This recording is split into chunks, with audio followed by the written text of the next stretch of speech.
We're going to devote our energies to sports and gardening, all the cultural pursuits as far as they're concerned. In fact, we're going to put the goons to sleep.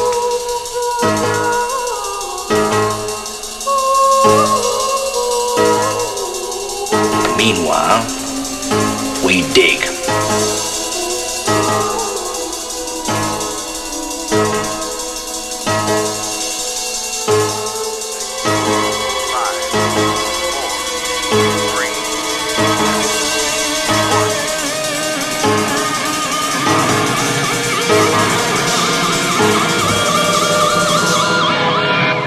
Here we go again.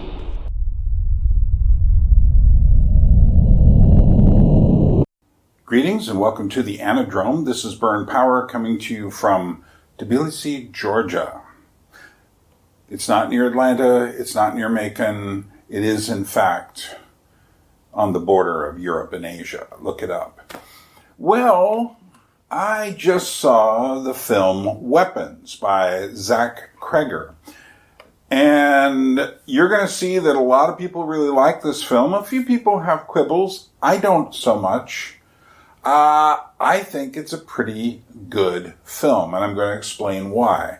It is in my top 4 of the year right now as far as best horror films of the year. And I haven't settled on the full list, but we've got Sinners, The Ugly Stepsister, Bring Her Back, and Weapons. And like I say, no particular order. Why? Well, Zach Cregger is a newer director.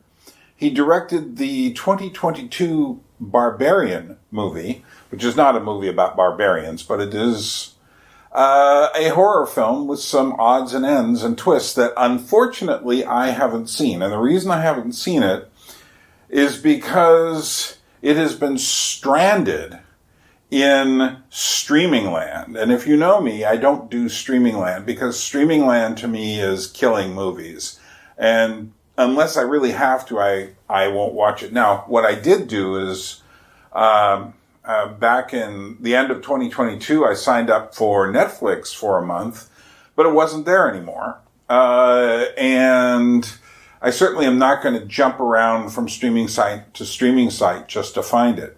And because of the stupidity of the networks might as well be, Netflix system, it wasn't allowed in the movie theaters either, which to me was crazy. And in fact, Zach Cregger got very intelligent on this one. He was offered the big N. They said, yeah, we'll do it for you. And he said, no.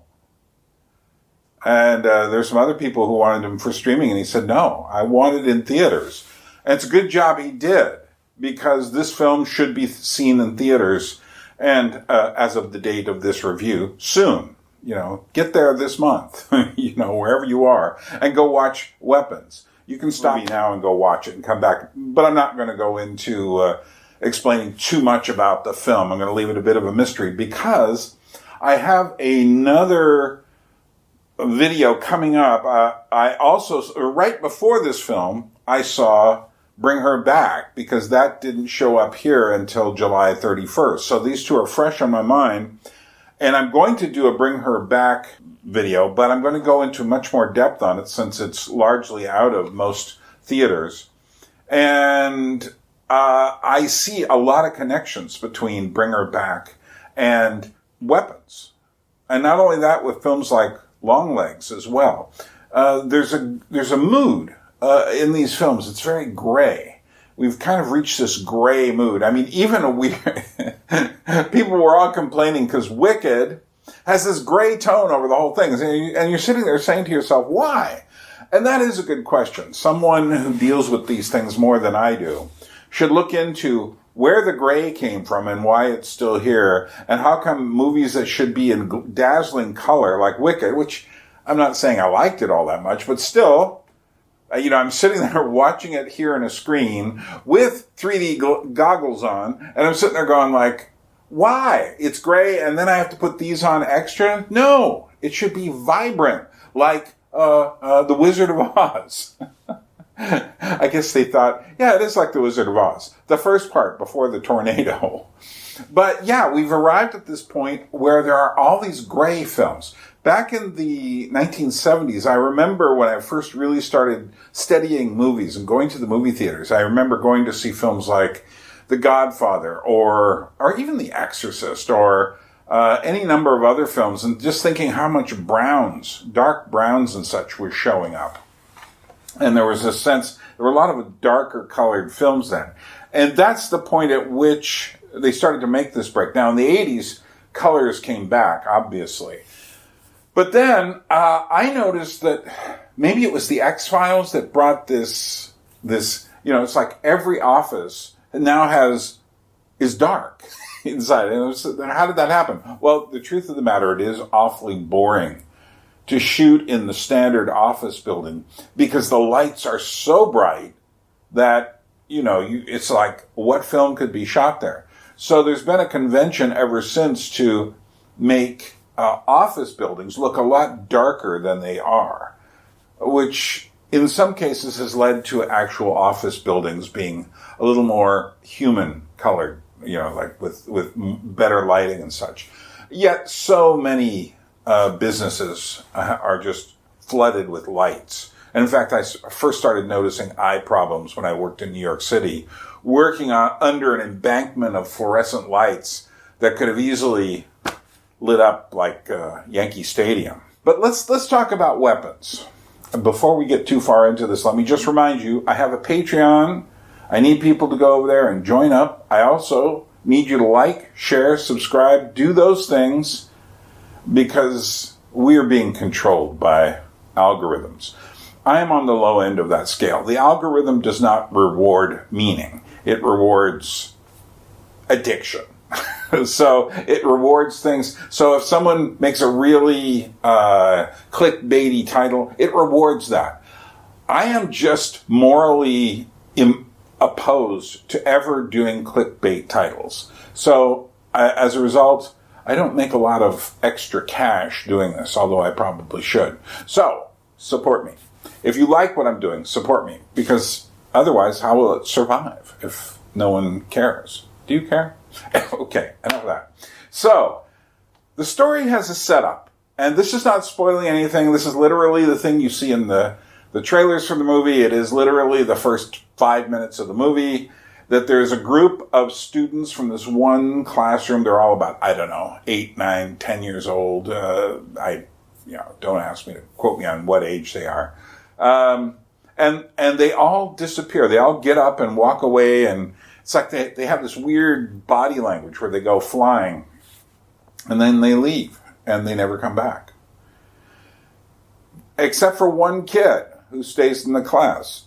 Now, it's rather interesting.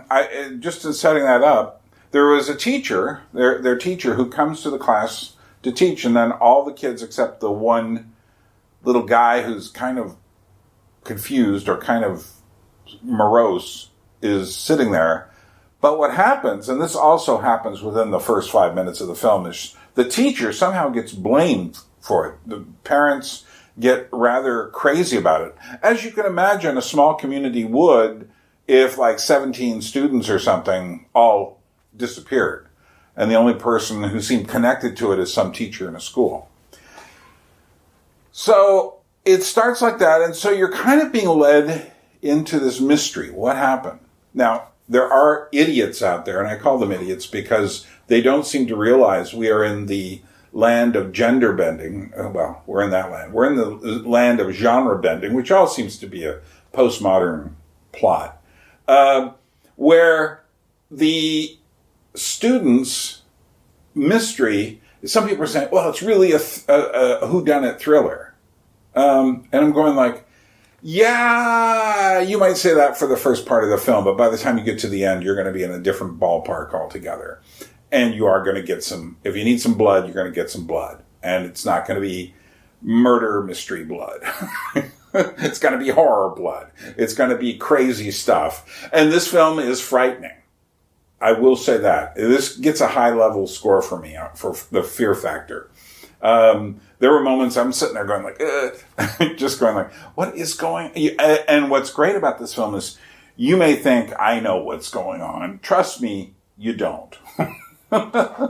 This film feels like it's slowly being wound up. It's like a music box slowly being wound up. And then you get to the part, and you can feel, when you're winding up a clock or a music box, it gets to the point, it just gets harder and harder. It's right at the end. Well, as soon as this film gets to that point, suddenly it just snaps, and all of a sudden things start happening in crazy ways. And it doesn't happen like, okay, now it's just crazy, crazy, crazy. It's crazy, crazy, crazy, and then suddenly it goes into a different zone altogether, and then it's over here.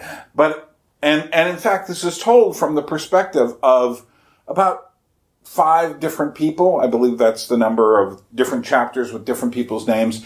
The author, the director, and he's the author too, Zach Cregger, definitely owes a debt to Quentin Tarantino in terms of his structure. It's different things happening at the same time, and you go back and you look. It's kind of like Run Lola Run that way, except that was more different possibilities. This is all leading to one possibility. And like I say, it's a possibility you're not going to see coming. Fortunately, none of the trailers or anything have given a thing away.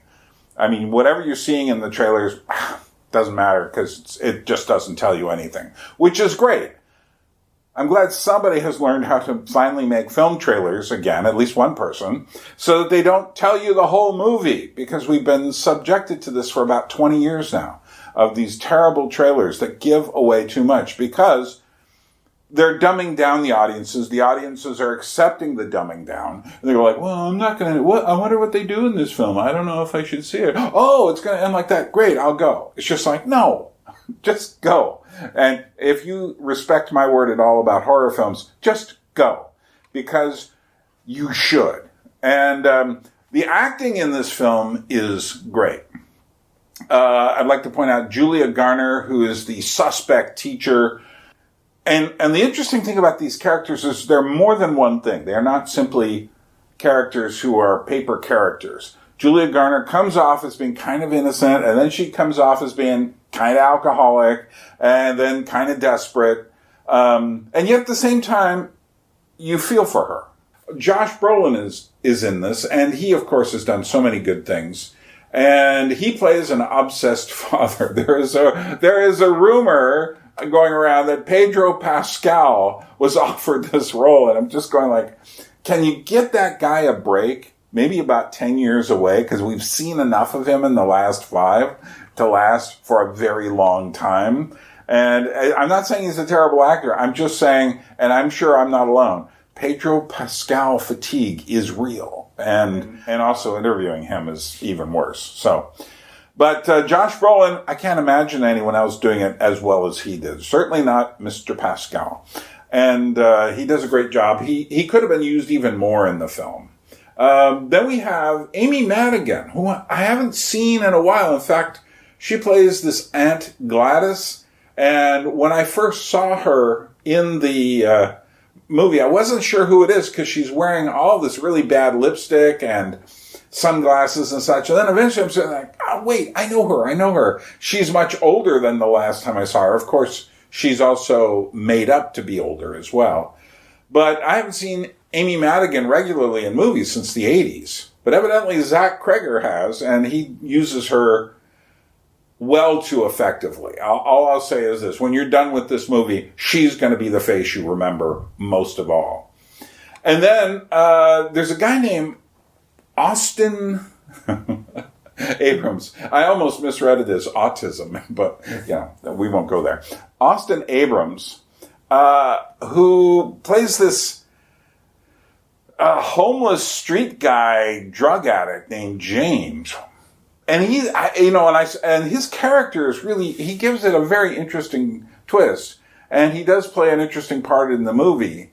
And I thought to myself, this character and the way he's playing it, we're going to get a lot more familiar with these kinds of characters, because this character represents something people are seeing on the streets, particularly in America, particularly in California. I think this film felt like it was set in Oregon or Washington. I didn't ever quite get where the setting was. But, a lot of rain, a lot of drippiness, but really great. So they, among the others, the guy who plays the young kid is very good. And there are other characters. Let me tell you a little bit about the mood. As I said, it's gray. But it's a good gray. It's not like Wicked, where the gray doesn't fit the scene. It is a good dark film. It really reminded me that both Bring Her Back and Long Legs had this same kind of mood, but they're certainly not alone. So, what is the main point of this film? Besides scaring the pants off of you. And if you're English, that has different meanings than if you're American, evidently. So, what it means is, it's not easy to understand. I have my own theory, and I'm going to eventually get into my theory when I make a video comparing this film to Bring Her Back and Long Legs and other films in this. It's not a genre, it's a mood, this gray mood. But what does... I saw this one guy, Ryan Hollinger, he felt that the whole film was about alcoholism. Now, I watched the film, didn't get that at all. Not that there aren't references to alcoholism, but I understood what he was saying when he was done watching it. Other people are picking up other things. The sign of a good work of art is not that it just says this one thing, but that thing, the interpretation can breathe. And I think that for me, I saw something about the breakdown of the family. And many of these films feel like the family is breaking down. We're afraid of our children. We're afraid of human contact. And that's all I'm going to say about that for now. But these films, these horror films that have been coming out, now, as far as the films in the real world, it has not been that interesting a year for films. One of my favorite films is F1, Formula One, Brad Pitt. It wasn't a breakthrough film, but it was, I thought, a meaningful film and an enjoyable film and had lots of cars. Warfare was one of my favorite films of the year. Alex Garland and, Ray Mendoza, who was actually depicting a battle he was in for literally like less than a day. And that was very well done. But so many other films, like the new Superman and the new Fantastic Four, they're not bad, but they're not that memorable either. And so many other films this year. I mean, when the top selling film of the year is Minecraft, we're in deep trouble. It's like, there's been some good films. But the best films of the year so far, and this, I say this even pulling apart the fact that I like horror films, have been horror films. They've been meaningful. They've been discussing things we need to discuss. And in fact, Zach Cregger points this out in an interview recently. Like the horror genre, or the genre you're playing in, allows so much more creative freedom because you're not dealing with $200 million. You can take big swings. Yeah. You keep the audience off balance. Yeah. Can you sort of talk about the advantage of this genre and the freedom it allows a filmmaker? Yeah, I mean, you said it. The budgets are not extravagant, and so you're able to be a little risky. I think it's one of the few theatrical avenues right now where you can be surprised. And I think it's sort of a shame, I think, that our theatrical landscape is kind of limited in that way to like big budget action, extravaganzas and then horror, and there's just not that much room for anything else. I happen to be really fortunate in that like my creative tuning fork tends to just really resonate the strongest with horror. This is my natural sweet spot, so I'm lucky in that way, but like God forbid my natural sweet spot was a romantic comedy or like a zany comedy. I think I'd be in a bit more trouble, or I'd have to find other avenues. That's where we are. So I'm not just simply recommending you Weapons as a film to watch because it's scary. It is. I am recommending Weapons to you because it is meaningful, because it talks about the world we live in 2025. And because horror films in general have taken on the mantle that used to be held by indie films, that used to be held by big budget films, films and other things that were trying to do something. Horror films now are the things trying and doing something. So that's all I've got to say. Go see the movie. I will come back later and discuss more of the heavier thematic elements when I deal with Bring Her Back and other films. Remember, I do have a Patreon now. Go check that out. I could use your support. And from Tbilisi, where we say Nachwamdius, which means goodbye, but also Droebit, which means temporarily. We'll just be gone from each other just a little while, and then we will meet again. Thanks for your attention. When I go, I want you to give me 5 minutes. I told you boys I'm no escape artist. For the first time, I like the odds. At the round earth's imagined corners, blow your trumpets, angels, and arise, arise from death, you numberless infinities of souls.